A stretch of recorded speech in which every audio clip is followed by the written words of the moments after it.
இந்த கேரக்டருக்கு முத்துவேல்னு வச்சிருக்கீங்க, முத்துவேல் கருணாநிதினு வச்சிருக்கலாமே. பார்ட் 2ல வைப்பார். ஃபர்ஸ்ட் உங்களுக்குலாம் ஆர்டர் ரஷன் செட்டு போடுறதுன்னு யார் சொன்னது? இல்ல அதான் அது தெரியாம தான் கேக்குறோம். செட்டு போட்டது தான் அது ஆர்டர் ரஷன் நினைச்சிட்டு இருக்கீங்களா? நீங்க தான் ஒன்று டிசைட் பண்ணிக்கிறீங்க. ஃபர்ஸ்ட் ஆர்டர் ரஷன்னா என்ன நீங்க கேட்டீங்கல்ல?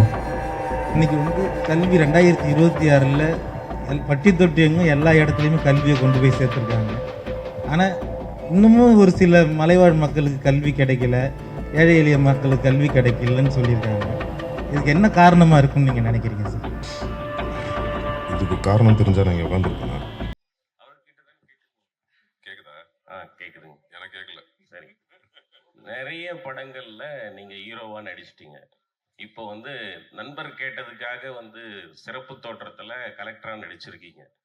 கலெக்டரோட அதிகார எல்லைக்கு உட்பட்டு அந்த பொண்ணை நீங்க வந்து படிக்க வைக்கிறீங்களா, இல்ல வந்துட்டு அதை மீறி அரசு விதிகளை மீறி தனிப்பட்ட முறையில அனுதாபத்தினால அந்த பொண்ணை படிக்க வைக்கிறீங்களா? அது மாதிரி எதாவது உங்க கேரக்டரை பத்தி விரிவா சொல்லுங்க. இல்ல அதை சொன்னா கதை சொன்ன மாதிரி ஆயிடும்ல. நான் அந்த பொண்ணை என்ன முயற்சி எடுத்து படிக்க வைக்கிறேன்றது அது நீங்க படமா பார்க்கும்போது தெரியும். ஃபர்ஸ்ட் ஆஃப் ஆல் இதுல வந்து அவர் என்ன 5 நாள் தான் கூப்பிட்டாரு நடிக்க. அப்புறம் 5 10 ஆச்சு, 10 15 ஆச்சு. ஆனா எல்லா நாளுக்கும் ஒரே சம்பளம் தான் கொடுத்தாரு. நான் சீரியஸா சம்பளத்துக்காகவோ அதுக்காகவோ பண்ணல. அவர் கதை சொல்லும் போதே நான் அவர்கிட்ட சொன்னது வந்து, நான் எவ்வளவு படங்கள் நான் இதுக்கப்புறம் பண்ணாலும் ஃபுல் ஃபிளெஜ்டா நம்மள வச்சே படம் பண்ணாலும் இந்த மாதிரி ஒரு கதை எனக்கு என்னைக்குமே அமையாதுன்னு தான் நான் அவர்கிட்ட சொன்னேன். வெரி ஃபர்ஸ்ட் டைம் சொல்லும் போது நான் ரொம்ப யோசிச்சேன். இவர் பெருந்தன்மையா என்னமோ சொல்லிட்டாரு, எடுத்தோன்னே கேட்டோன்னே ஒத்துக்கிட்டேன் அப்படின்னு.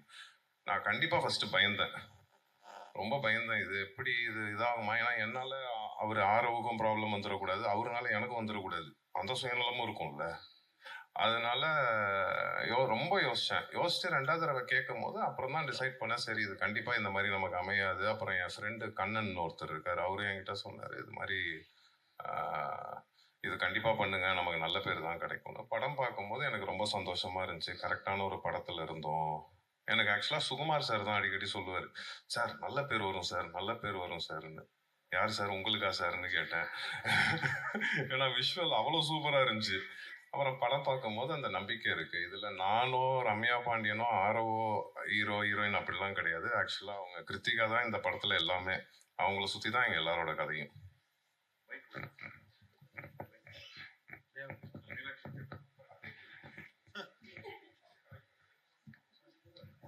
அருள் சார், நீங்க இந்த படத்துல நல்ல பேர் வரும்னு சொன்னீங்க. வம்சத்துலேருந்து எவ்வளவு படம் நடிச்சா கூட இந்த பட தலைப்புல தான் உங்க பேர் இருக்கு, அருள் அப்படின்னு, அருள்வான்னு.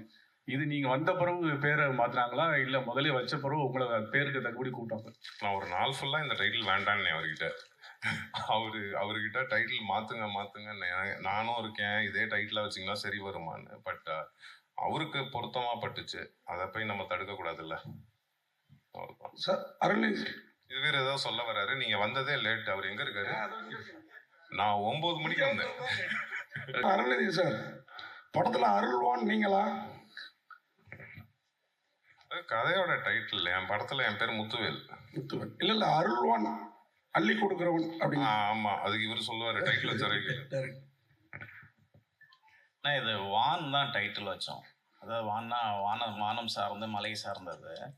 அந்த டைட்டில் கிடைக்கல. இப்போ ஜென்ரலாகவே ஒரு ப்ளஸ்ஸிங்காக இருக்கும் அப்படின்றது தான் எல்லாத்துக்கும். அதனால அருள்வான்னு சேர்த்து வச்சுக்கிட்டேன். அருள்வான். அது டேரக்டர் சார் ரொம்ப நாளைக்கு அப்புறம் ரம்யா பாண்டியன் யாருக்கு ஜோடி? ஆரவ சாரோட. ஆமாம். அருள் சார் எங்க சார் இங்க எங்க? ஐயோ சார், கோடம்பாக்கத்தில் வந்து அருள்வான்னா எல்லாருக்கும் தெரியும், அருள்நிதின்ட்டு. ஏன்னா பசங்களுக்கு வந்து ரொம்ப பிடிச்ச ஒரு நடிகர், அது இல்லாமல் எல்லாமே செய்வாங்க. இப்போ இந்த படம் டைட்டிலும் அதே மாதிரி ஒத்தி போகுது. ஆனால் இப்போ அதே படத்தில் அதே நெக்ஸ்ட் ஒரு படம் வந்து டிமாண்டி காலனி 3. ஸோ அப்படியே கான்ட்ராஸ்டாக இருக்காது. எப்படி நீங்கள் வந்து ஹேண்டில் பண்ணீங்க? எப்படி ஹேண்டில் பண்றேன்னா, ஹேண்டில்னா என்னன்னா, அது வந்து ஒரு பேய் படம், இது வந்து ஒரு நல்லது செய்கிற ஒரு படம். ஸோ அதுலேருந்து எப்படி நீ மாறுபட்டுறீங்கன்னு? இல்ல இல்லை இது நான் தான் சொன்னேன்ல ஃபர்ஸ்டே, இவர் கதை சொல்லும் போதே நான் எவ்வளோ படங்கள் பண்ணாலும் இதில் கிடைச்ச கதாபாத்திரம் எனக்கு திருப்பி அமையாதுன்னு தான் சொன்னேன். நான் ஃபுல் ஃப்ளெஜ்டாக பண்ணாலும் ஒரு கல்வி எவ்வளோ முக்கியம்னு இந்த படம் சொல்லியிருக்கோம். அதே மாதிரி அந்த இடத்துல வாழ்கிறவங்களோட வாழ்க்கை நம்ம படம் பார்க்கும்போது அவங்க அவங்க அவங்க லைஃப் ஸ்டைலே நம்ம புரிஞ்சுக்கலாம். அந்த படம் பார்க்கும்போது அவங்க எவ்வளோ கஷ்டத்தில் இருக்காங்க அப்படின்னு. ஸோ அதனால தான் இதுக்கு என்ன இதுன்னு கேள்வி கேட்டால் எப்படி பதில் சொல்லு? இது நாங்கள் பேசவே செஞ்சிருவேன். நீங்கள் தான் பேசணும் சார். மாசான ஹீரோவா பல படங்கள் பண்ணிட்டீங்க. பட் இந்த படத்துல ஒரு முக்கியத்துவமான கேரக்டர் அப்படின்னா 5 நாளைக்கு ஒத்துக்கிட்டீங்க. அடுத்து வரக்கூடிய இந்த மாதிரி கதைகள்ல முக்கியமான கேரக்டர் 2 நாள் 5 நாள் அப்படின்னா ஒத்துப்பீங்களா சார்? நான் இது வரைக்கும் எந்த படம் மாசான ஹீரோவாவே பண்ணல சார். வம்சம் ஒன்று போதும் சார். வம்சம்ல என் படங்கள் எல்லா படங்களையும் எல்லா கதாபாத்திரக்கும் எல்லாருமே ஹீரோ மாதிரி தான் இருப்பாங்க. வம்சம்ல என்ன கிஷோர் சார் தான் ஹீரோ மாதிரி இருப்பாரு. அவரை வச்சுதான் படமே. இல்ல இன்னைக்கு வரைக்கும் அருளி சார்னா வம்சத்தான் முக்கியமா சொல்றாங்க. ஆமா ஆமா. அந்த மாதிரி ஒரு மாசான படமும் நீங்க அடுத்து கொடுக்கணும். பட் இதை மாதிரி முக்கியமான கதைக்கு முக்கியமான கேரக்டர் வருது ஒரு 5 நாள் அப்படின்னாலும் நான் நடிக்கிறேன் அப்படின்ற மாதிரி நீங்க இருக்கீங்களா சார்? கண்டிப்பா பண்ணுவேன். முக்கியத்துவம் வாய்ந்த கதைகள்ல 5 நாளுக்குனாலும் நீங்க அடிப்பீங்க. அதுக்கு நான் அதே பண்ணிட்டு இருக்க மாட்டேன். அப்புறம் 5 நாளா எல்லா படத்துக்கும் போயிட்டு இருக்க வேண்டியதான். இல்ல சார் 5 நாள் சொல்ல திருப்பி 5 நாள் ஆக்கிடுவாங்க தலைவா. கேரக்டருக்கு முத்துவேல்னு வச்சிருக்கீங்க, முத்துவேல் கருணாநிதினு வச்சிருக்கலாமே.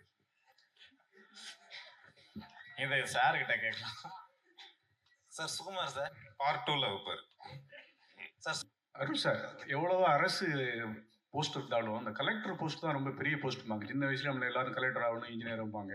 நிஜ வாழ்க்கையில இப்போ உங்களுக்கு சின்ன வயசுல உங்களுக்கு பிடிச்ச கலெக்டர்னா யார் சொல்லுவீங்க? யாராவது இருக்கு? அப்படி நிறைய பேர் இன்ஸ்பிரேஷன் இருக்காங்க. எவ்வளவோ கலெக்டர் இருக்காங்க. எல்லார்கிட்ட இருக்கிற ஒரு நல்ல விஷயத்தையும் ரசிக்க வேண்டியதான். ஆக்சுவலாக எங்கள் அக்காவுக்கு கலெக்டர் ஆகணும்னு ரொம்ப ஆசையாக இருந்துச்சு.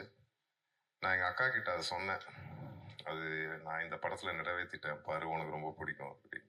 எங்கள் அக்கா ரொம்ப ட்ரை பண்ணாங்க. ஆக்சுவலாக மலை சார்ந்த இடமே நல்ல இயற்கையான இடம், ரொம்ப அழகாக இருக்கும். நீங்கள் அங்கே என்ன செட்டு போயின்னா நீங்கள் விருதுலாம் பல விருது வாங்கினவர். இந்த படத்துலேயும் உங்களுக்கு விருது இருக்கும், உங்களுக்கும் சுகுமாருக்கும் கண்டிப்பாக இருக்கும். ஃபர்ஸ்ட் உங்களுக்குலாம் ஆர்டரேஷன் செட்டு போடுறதுன்னு யார் சொன்னது? இல்லை அதான் அது தெரியாம தான் கேட்குறேன். செட்டு போட்டது தான் அது ஆர்டரேஷன் நினச்சிட்டு இருக்கீங்களா? நீங்கள் தான் ஒன்று டிசைட் பண்ணிக்கிறீங்க. ஃபர்ஸ்ட் ஆர்டரேஷன்னா என்ன நீங்கள் கேட்டீங்கல்ல, கொஸ்டின் கேட்டிருக்கீங்கல்ல. ஆமா, செட்டு போட்டால் தான் ஆர்டரேஷன். சார் நானும் பேசிக்கா ஒரு ஓவியம் தான். 10வது முடிச்சுட்டு வந்து ஓவிய கல்லூரியில் இடம் கிடைக்காம தான் பத்திரிகையாளராக மாறினேன். அதுக்கப்புறம் எனக்கு இடம் கிடைச்ச பையன் அப்புறம் பத்திரிகைக்காரங்களா ஒரு ஓவியனா இருந்துட்டு அந்த கேள்வி கேட்க கூடாது இல்லை. இப்போ ஆர்டரேஷன் லைக் ஒரு களம், அந்த களம் எங்களுக்கு மாட்டியிருக்கப்ப எப்படி சார்? ஒரே நிமிஷம். கேள்விங்கிறது என்ன சார்ந்து இல்லை, என் மூலியமா மக்களுக்கான விளக்கம். அவங்க இதை இவ்வளவு அளவுக்கு நாலேஜா இருக்க மாட்டாங்க, உங்க அளவுக்கு குறைஞ்சபட்சம் எல்லா ஆர்டர்ஸுமே அப்படியே கேட்டுட்டு இருக்கீங்க. மேஸ்திரி கூட ஏதோ ரீப்பர்ஸ்ல செட்டு போட்டுக்கிட்டே இருப்பாங்க அப்படின்னு படம் ஃபுல்லா ஒர்க் பண்ற எல்லா ஃப்ரேம்ஸ்லயும் ஆர்டரேஷனோட பங்கீடு இருக்கு. நாங்க இருக்கோம் இல்லை அப்படிங்கிறது இல்லை. நாங்க லொகேஷன் பார்க்குறோம், அந்த லொகேஷன்ல தான் அந்த கதை நடக்குது அப்படிங்கிறத டிசைட் பண்றோம். கதையோட களத்தை நாங்க தான் ஆராய்ஞ்சு அந்த இடத்துக்கு கூட்டிட்டு போறோம் எல்லா ஆர்டிஸ்டையும்.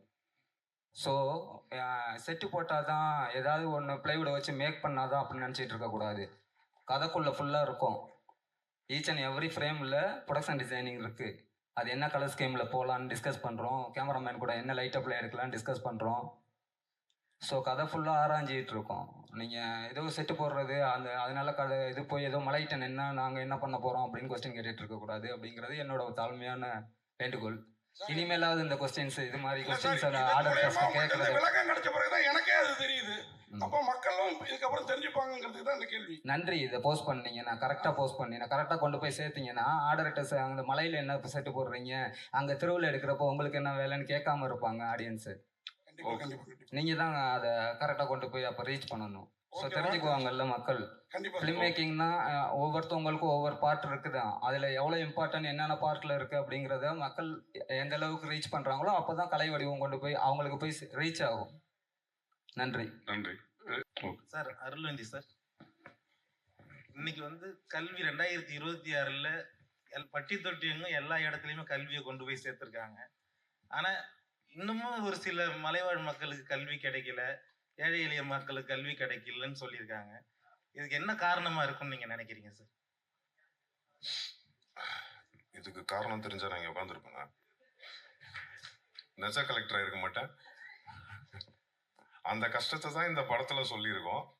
ஸோ இப்போ நிறைய இடத்துல நிறைய பேர் அதை செஞ்சுட்டு வராங்க. இதுவும் பேஸ்ட் ஆன் ட்ரூ ஸ்டோரி தான். இவர் அந்த இது உண்மையாகவே எங்கே நடந்தது, எந்த கலெக்டர் அதை செஞ்சார், எந்த ஊரில் நடந்துச்சு, அங்கே பேசிகிட்டு இருக்காரு. இங்கே பாருங்க, முக்கியமான கேள்வி இது. அது எல்லாமே இவர் சொல்லியிருக்காரு. அதை கேளுங்க, அதை ஒரு தடவை கேளுங்க. நிறைய பேர் ட்ரை பண்ணுறாங்க. இன்னும் இப்போ எல்லா இடத்துலையுமே இப்படி இருக்குன்னு நம்ம சொல்ல முடியாது. எல்லா இடத்துலையுமே கல்வி போய் ரீச் ஆயிருச்சு. இவர் தான் சொன்னார், இன்னும் 20% இடத்துல, ஆமாம், அது 25% இருந்து இன்னும் கம்மியாக இருக்கும். சீக்கிரம் இன்னும் கம்மியாயிடும் நம்புவோம். அனைவருக்கும் நன்றி, வணக்கம்.